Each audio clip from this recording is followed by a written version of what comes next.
can see that we consider ourselves athletes, but we're not going to bungee jump.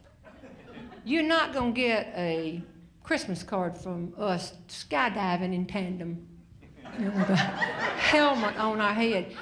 We're not what you would call outdoor sports people. There is a big difference between people who play badminton and outdoor sports people. A couple of years ago, I got a telephone call from a speaker friend of mine from South Carolina, Al Walker. Al is also an associate of mine in Platform Professionals, a group of 6 humorists who work together and have for years. Al is a funny man. He's so funny that I thought he was joking in the phone call because he was calling to ask Left Brain and me to go on an 8-day whitewater rafting trip down the Colorado River through the Grand Canyon. The trip was to take place 2 years later, made it last August. I do not know what made me do this, but without batting an eye, I said, Al, you put the Robertsons down, we're going. We finally did gather at the river, and when we saw it, even the Baptist group quit singing in the middle of the beautiful.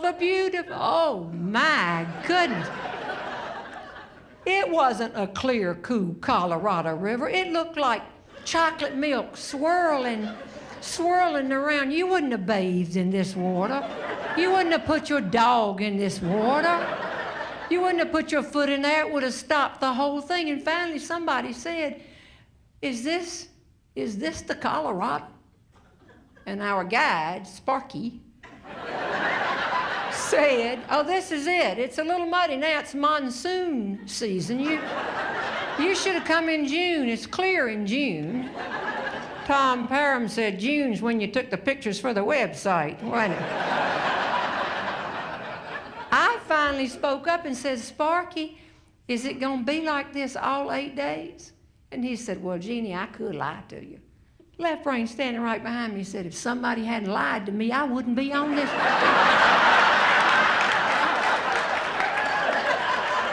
Let me make sure you understand right here. Let's just say, Alan White, you're good. Let's say I got a bucket and it's full of mud and sticks and bugs. And I fill it with water, and while you're just sitting on the raft catching up on your correspondence, I start swirling this bucket, and I'm watching you the whole time. And when you least expect it, I take the whole bucket and I throw it right in your face. And then while you recover, I start swirling another bucket. And I hit you in the face with this stuff for 8 days when you never know. The first time it hit us, people said, oh my goodness, that was something else, wasn't it? Hand me that towel. This thing messed up my outfit. Hand me that towel. And this thing comes, you by the second day, you see it coming, you turn your head and duck. By the third day, you don't even do anything but pause in conversation. Yeah, our son graduated from Elon, slap, University. You just keep right on going. But interestingly enough, that wasn't the only thing that happened. We drew straws, and every so often some people had to sit up in what they call the bucket or the bathtub. This meant you really got it tough. And one time, Left Brain was here, and I was here, and one of our new Baptist friends from South Carolina was right here, and Sparky stopped the raft. And he came up and said, we're getting ready to go over a rapids where you will drop 20 feet.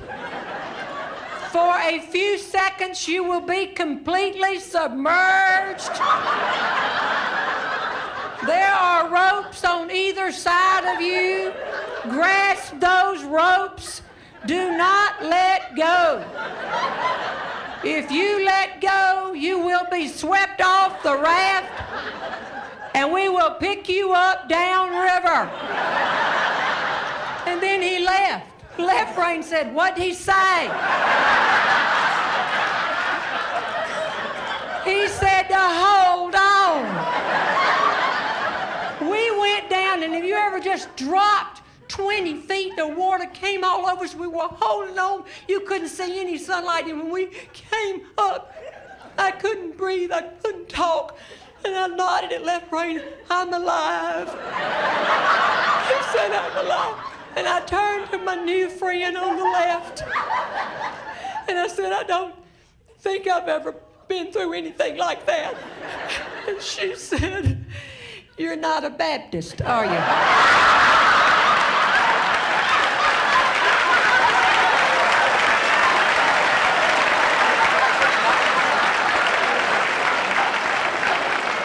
The first night we got off that raft, and it was like a B-rated zombie movie.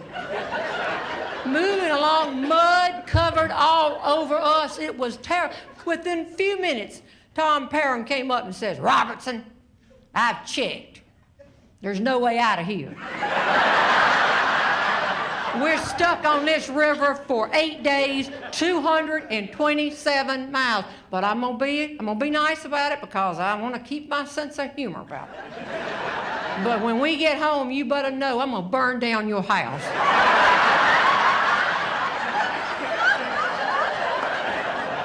But he was wrong. There is a way out. The National Park Service will helicopter in and get you if you die. Or if you break a leg. And I thought about it. Nothing messy, not a knee or an ankle, but right in here, mid. Left brain said he thought about breaking one of my legs too. But that first night, old Sparky announced they were putting out wine. 45-degree wine, if anybody might be interested. Might be interested. The Catholics, the Episcopalians, the Presbyterians, the Methodists just almost trampled him to the ground. But where are the Baptists in here? Would you raise your hand? We know you're here. You're always here. You would have been so proud of your brothers and sisters. They said, none for us. Y'all go ahead. No, that's okay. One of the Episcopalians said, well, thank goodness, there's a whole lot more for us. The second night, they put out the wine. And as they poured it, a couple of the Baptists